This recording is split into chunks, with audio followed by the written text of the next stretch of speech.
the very early days of Insomniac, we love telling stories, and we love telling stories about interesting characters. At the same time, our games have to be fun. So we spend a lot of time talking about how story can motivate gameplay elements.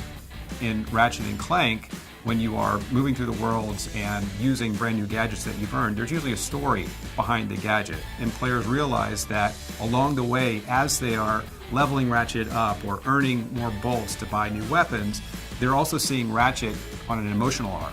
We've been fascinated with coming up with creative weaponry in our games. Disruptor was a good example of that. When we moved on to Ratchet after Spyro, we had an even better opportunity to really think outside of what most games do with their weapons. For us, that exercise of brainstorming on weapons is one of the most enjoyable aspects of game development, and we really do involve lots of people here at Insomniac so that we can come up with different weapons every time. The very first Ratchet game, it came together fairly quickly. I started animating Clank, and we tried to make him kind of a playful kid, even though he might seem, when you hear his voice, that he's an older soul inside. And we wanted them to complement each other.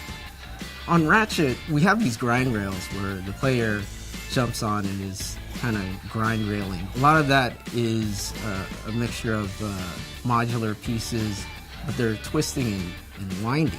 For an artist to create stuff like that, it's a little more complex, and to get that sort of smooth look, especially if the geometry is somewhat complex.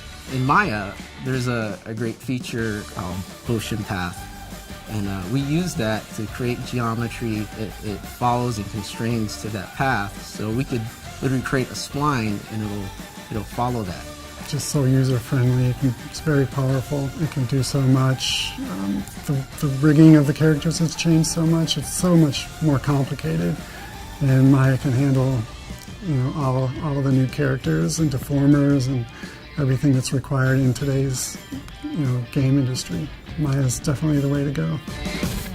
Seeing people dressed as Ratchet and Clank or some of our other characters is mind-blowing for me. We never imagined that people would become as passionate about the characters that we built or the games that we made as they are today. It really validates what we do as a creative company, and I don't think there's any greater reward than to see somebody building an homage to your creations. It's really humbling.